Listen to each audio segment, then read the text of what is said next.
So hello everyone हम आज liver के बारे में पढ़ने वाले हैं। लीवर हमारे बॉडी का सबसे इम्पोर्टेंट ऑर्गन है और ये क्यों है ये हम आगे पढ़ेंगे। ठीक है, तो पहले हम देख लेते हैं। ठीक है, तो पहले मैं आपको डायग्राम दिखाना चाहूँगी जिससे आपको थोड़ा सा क्लियर हो जाए। ठीक है, देखिए लीवर ये रहा हमारा लीवर। ओके, तो लीवर प्रेजेंट कहाँ रहता है, लोकेशन कहाँ है इसका, ये जो हमारा है एब्डोमेन है। देखिए हमारा स्टमक है, इसके जस्ट ऊपर कौन सा साइड में, राइट साइड में। तो ये कहाँ पर प्रेजेंट होता है, अगर कोई लोकेशन पूछता है तो हम क्या कह सकते हैं, ये एब्डोमेन के अपर साइड में, अपर राइट साइड में प्रेजेंट है। राइट, तो ये इसकी लोकेशन होगी। ये किस तरीके का दिख रहा है, थोड़ा सा रेड ब्राउन तरीके का दिखता है। ये जब हम रियल में देखेंगे ना तो ये रेड ब्राउन डार्क कलर का दिखता है। ठीक है, और ये टोटल इसका वेट 3 पाउंड का होता है। ठीक है, तो हम इसका देख लेते हैं। ठीक है, जैसे मैंने बताया एक बहुत वाइटल ऑर्गन है, मतलब बहुत ही ज़्यादा इम्पोर्टेंट ऑर्गन है, रेड ब्राउन कलर का ऑर्गन है। ठीक है, इसका लोकेशन मैंने आपको बताया। देखिए अब यहाँ पे बात आते हैं कि ये जो हमारा ऐसा ऑर्गन है ना जो बहुत सारे काम करता है, बहुत सारे मल्टीटास्किंग, आपने सुना है ना, तो मल्टीटास्किंग करता है ये, मतलब 500 से ज़्यादा फंक्शंस ये परफॉर्म करता है।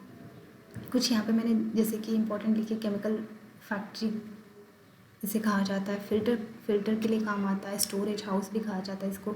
ये क्यों कहा जाता है ये आगे हम देखेंगे। ठीक है, और सबसे मतलब मज़ेदार बात ये है ना लीवर की, कि लीवर जो है ना हमारा इसे सुपर ऑर्गन कहा जाता है। ये क्यों कहा जाता है, देखिए हमारा अगर लीवर है ये, ठीक है, अगर इसे हम 75% इसका हमारा ख़राब भी हो जाता है ना तो भी ये रीग्रोथ कर लेता है, मतलब मैजिकल, इसलिए इसको सुपर ऑर्गन कहा जाता है।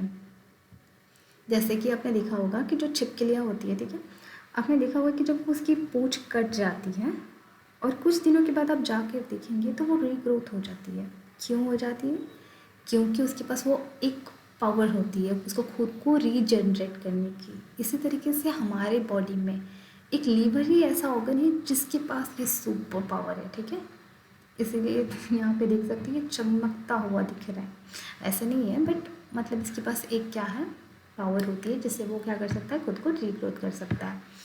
तो हम देखेंगे कि हम जो खाना खाते हैं ना वो किस तरीके से, किस जर्नी से जाता है लीवर के पास। ठीक है, और कैसे कैसे काम करता है। तो देखिए हम देख लेते हैं यहाँ पे, journey of food to liver. ठीक है, यहाँ पे क्या होता है, हमारा हम पहले खाना खाते हैं माउथ से, जो हमारे सलाइवा के साथ मिक्स होके कहाँ से, किस रूट से जाता है, एसोफेगस से। ठीक है, जैसे फूड बाय डिलीवरी भी कहते हैं। ये होते हुए कहाँ जाएगा, स्टमक में जाएगा, जहाँ पे उसका जो हमारा जो भी फूड है वो सिंपलेस्ट फॉर्म में डिवाइड होता है। ठीक है, जिसको हम काइम वो सब बहुत हम स्टमक के हम फंक्शन हम सीखेंगे वो क्या होता है। यहाँ रफली हम समझ लेते हैं कि एसोफेगस से जाता है स्टमक में, और स्टमक में जब वो ब्रेक डाउन हो जाता है तो वो जाता है स्मॉल इंटेस्टाइन में, जहाँ पे न्यूट्रिएंट अब्जॉर्ब होता है। ठीक है, बहुत लोगों को लगता है कि स्टमक में होता है न्यूट्रिएंट अब्जॉर्ब, बट नहीं। स्टमक सिर्फ क्या काम करता है, वो सिर्फ क्या करता है, जो बड़े कॉम्प्लेक्स फूड्स होते हैं ना उससे कन्वर्ट कर देता है छोटे फूड्स में। ठीक है, बस ये इनका काम होता है। फिर इसका काम होता है ब्रेकिंग का, ये ब्रेक कर दिया इसने, और ये इसको स्टमक ने किसके पास भेज दिया, फिर इसने स्मॉल इंटेस्टाइन के भेज दिया। उसे कहा कि अब तुम देखो इसका स्मॉल इंटेस्टाइन ये रहा हमारा। देखिए मैं आपको एक बार डायग्राम से बता देती हूँ। ये हमारा माउथ, ठीक है, हमने खाया, ये एसोफेगस से कहाँ पे गया, स्टमक में, ये हमारा रहा स्टमक। ठीक है, स्टमक में जाने के बाद जब ये जो बड़े कॉम्प्लेक्स फूड्स थे वो क्या हो जाते, कन्वर्ट हो जाते छोटे फॉर्म में, और तब क्या होती है, इस रूट से होते हुए ये हमारा जो हो गया स्मॉल इंटेस्टाइन में जाता है। और स्मॉल इंटेस्टाइन में जाने के बाद यहाँ पे होते हैं हमारे बहुत ही काम करने वाले मतलब ऑर्गन्स, उसे कहते हैं विलाई। ठीक है, हमारे जो ये इस तरीके का होता है, देखिए मैं आपको एक दिखाती हूँ डायग्राम। ठीक है, इस तरीके का होता है ये विलाई। ठीक है, तो ये छोटे छोटे प्रोजेक्शंस होते हैं। तो ये प्रोजेक्शन क्या करते हैं, जो भी न्यूट्रिएंट्स हैं ना वो एब्जॉर्ब कर लेते हैं, और ये एब्जॉर्ब करने के बाद क्या करते हैं, ये भेज देते हैं लीवर के पास। ठीक है, तो यहाँ पे हम देख लेते हैं, हमारा जो एब्जॉर्ब हो चुका है किसके थ्रू, विलाई के थ्रू हो चुका है स्मॉल इंटेस्टाइन में। तो ये कहाँ से जाएगा, हमारा हेपेटिक पोर्टल वेन होता है, मतलब ये जो भी न्यूट्रिएंट्स अब्जॉर्ब हुए ना, न्यूट्रिएंट्स यानी क्या, जैसे कि विटामिन्स हो गए, अमीनो एसिड, प्रोटीन, जो भी चीज़ें हैं ना वो एब्जॉर्ब हो चुकी हैं। अब वो कहाँ जाएगी, ब्लड के थ्रू कहाँ जाएगी, हमारे लीवर के पास जाएगी। इसे लेकर कौन जाता है, हेपेटिक पोर्टल वेन। मतलब इस तरीके से याद रख लो कि जो हमारा लीवर है ना, उसे ले जाने का रास्ता यही है फिर, ठीक है। वो कोई भी वेन के थ्रू नहीं जाता, ठीक है, इसलिए हेपेटिक पोर्टल वेन कहा जाता है, ठीक है। अब यहाँ पे आ जाता है लीवर। अब हम देखेंगे कि लीवर एक्चुअली क्या काम करता है। जब उसके पास वो सारा न्यूट्रिएंट्स आ चुका है, ब्लड आ चुका है, तो उसे फिल्टर आउट कैसे करता है, प्रोसेसिंग कैसे करता है। तो यहाँ पे आप एक बात देख रहे हो कि जो लीवर है हमारा, वो एक चेक पॉइंट की तरह काम कर रहा है ना। जैसे कि ये सारा खाना आया, ये सारे प्रोसेसेस हो रहे हैं इसमें, ठीक है। बट ये न्यूट्रिएंट्स जो है ना, वो डायरेक्टली तो सेल्स के पास, हमारे सारे बॉडी ऑर्गन्स के पास जा सकते थे, लेकिन नहीं, हमें यहाँ पे हमारा जो चेक पॉइंट होता है वो हमारा लीवर करता है, ठीक है। ये बहुत इंपॉर्टेंट काम करता है, इसलिए हमने कहा ये बहुत ही वाइटल ऑर्गन है। अगर कोई इंसान का लीवर ख़राब हो जाता है तो वो इंसान नहीं ज़िंदा रह सकता। यहाँ पे हम उनके फंक्शन देख लेते हैं। वैसे तो बहुत सारे फंक्शन होते हैं, आपको मैंने जैसे बताया कि मोर देन 500 फंक्शंस वो करता है, लेकिन हम कुछ इम्पोर्टेंस फंक्शन देख लेते हैं। तो यहाँ पे आ जाता है पहला बाइल प्रोडक्शन, ठीक है। बाइल प्रोडक्शन, बाइल क्या होता है, एक टाइप का ना एक जूस होता है, ठीक है, जो येलो ग्रीन कलर का होता है। ये बेसिकली हमारा लीवर ही बनाता है, और ये किस स्टेज में यूज़ आता है, हमारे जो फैट्स होते हैं उसे डाइजेस्ट करने के लिए, ठीक है।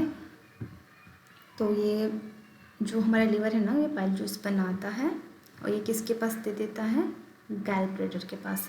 जो यहाँ पे शायद यहाँ पे ना दिखता हो, गैल ब्लैडर यहाँ पे प्रेजेंट होता है, ठीक है। यहाँ पे दिख रहा है आपको छोटा सा ये वाला, तो ये गैल ब्लैडर होता है, ठीक है। तो ये जूस बनाएगा और इसके पास स्टोर कर देगा वो, ठीक है। और इसके बाद क्या होता है, जब हमारे इंटेस्टाइन में, हमारे स्टमक में जब फैट का ये होता है, डाइजेशन होता है, तब उसमें क्या करता है, स्मॉल इंटेस्टाइन में क्या होता है, जब हमारा एब्जॉर्प्शन होता है, डाइजेशन होता है, तब ये जूस सिक्रीट कर देता है। दूसरा काम होता है डिटॉक्सिफिकेशन का। डिटॉक्सिफिकेशन यानी जो भी टॉक्सिन्स है उसे, डी मतलब क्या होता है, रिमूव करना। किसी भी वर्ड के आगे अगर डी लगता है तो उसका मतलब है कि टॉक्सिन्स को रिमूव करना।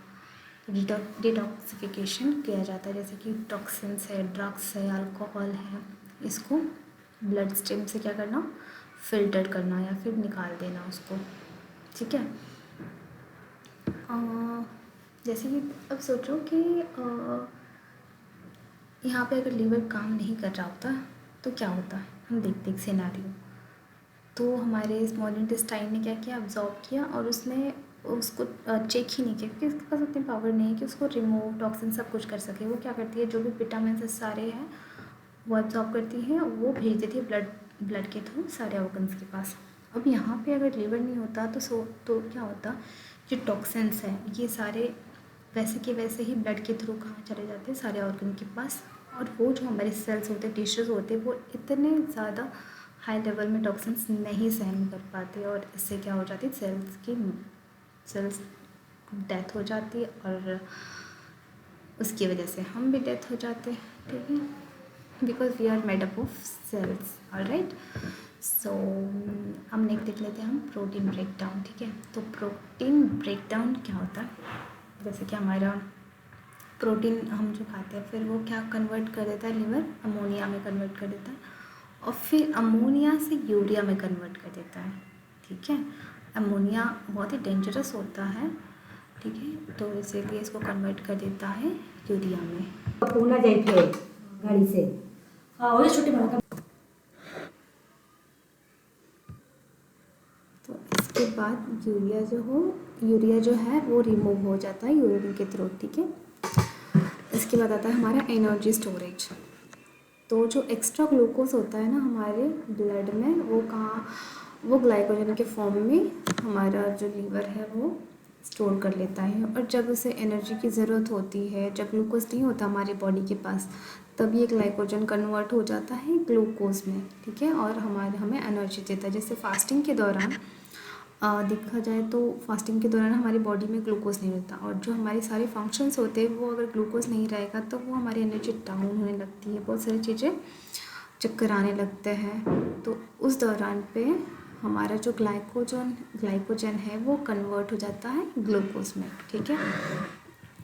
इसके बाद आता है ब्लड क्लॉटिंग, ठीक है। ब्लड क्लॉटिंग क्या होता है कि जैसे हमें कहीं चोट लग गई है, ठीक है, और चोट लगने के बाद बहुत ब्लड बह रहा है, तो वो ब्लड जो है वो बंद ही नहीं हो रहा है। तो ये क्यों होता है क्योंकि हमारा जो क्लोटिंग फैक्टर्स होते हैं, बहुत सारे फैक्टर्स होते हैं, क्लोटिंग फैक्टर 1 2 3 ऐसे बहुत सारे फैक्टर्स होते हैं।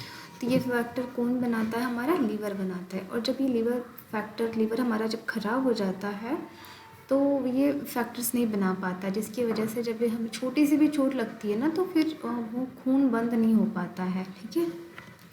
तो क्लोटिंग में बहुत हेल्पफुल करता है, ठीक है। इसके बाद आता है vitamin storage. It act as a warehouse for vitamin A, D, E, K and B12 and minerals like ions. जैसे हमने बताया कि जैसे ग्लूकोज हमारा स्टोर होता है, उसी तरीके से विटामिन्स भी है वो भी स्टोर होते हैं हमारे लीवर के अंदर, ठीक है। वेयर हाउस यहाँ पे दिया गया है। वेयर हाउस जब हमें उस चीज़ की ज़रूरत पड़ती है तो वो वापस उसके अंदर सिक्रेट कर देते हैं ब्लड के थ्रू। नेक्स्ट आता है protein synthesis. It in manufacture important blood protein like albumin that maintain fluid balance in the body.